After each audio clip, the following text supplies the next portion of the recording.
Ассалаумағалейкум неге арнасының құрметті көрермендері. Видеомызды бастамас бұрын арнамызға жазылып, қасындағы қоңырау шаны басып, лайк басып кетіңіздер. Сіздерге Дәулет Тұрлыханов пен Ерболат Беделханның ұялы телефон арқылы жазылып қалған аудио жазбасын ұсынамыз. Алло, Дәулет аға, ассалаумағалейкум. Уалейкум ассалам. Бұл Ерболат қойыңыз. Қалдарың қалай? Шүкір Алла, ақындап жүріп жатырмыз ағасы. Бәрі жақсы ма? Өнер жақсы ма? Өнер жақсы, иә, ақындап. Сендердің ана тірліктерің надоелы. Аға. Мен танисың ба сен? Есіңде ме? Иә, аға танимын, әрине танимын. Спорт және министерстводан мен Дәулет ағаң Тұрлыхан. Иә.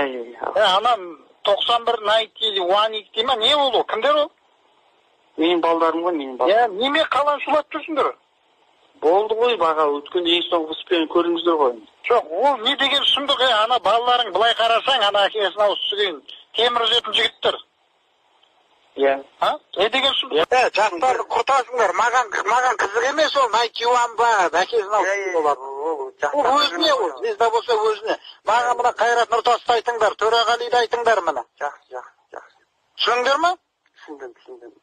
Больше не повторился этот, түсіндің ба? Жетекші сен бұған қалай мен барасыңдар онда? Мен түсем болды, клип түсірдіңдер, әдемі кетті бұл. Дальше нельзя, ел өзі қарсы шықты ма, стакан лақтырды ма, помидор лақтырды ма, қайту көрексіңдер ғой? Елді ашуландырмай. Біздің неше түр жындылар бар қазақтың, ертең алаты қарын бірақ жарады концерт шығармайды.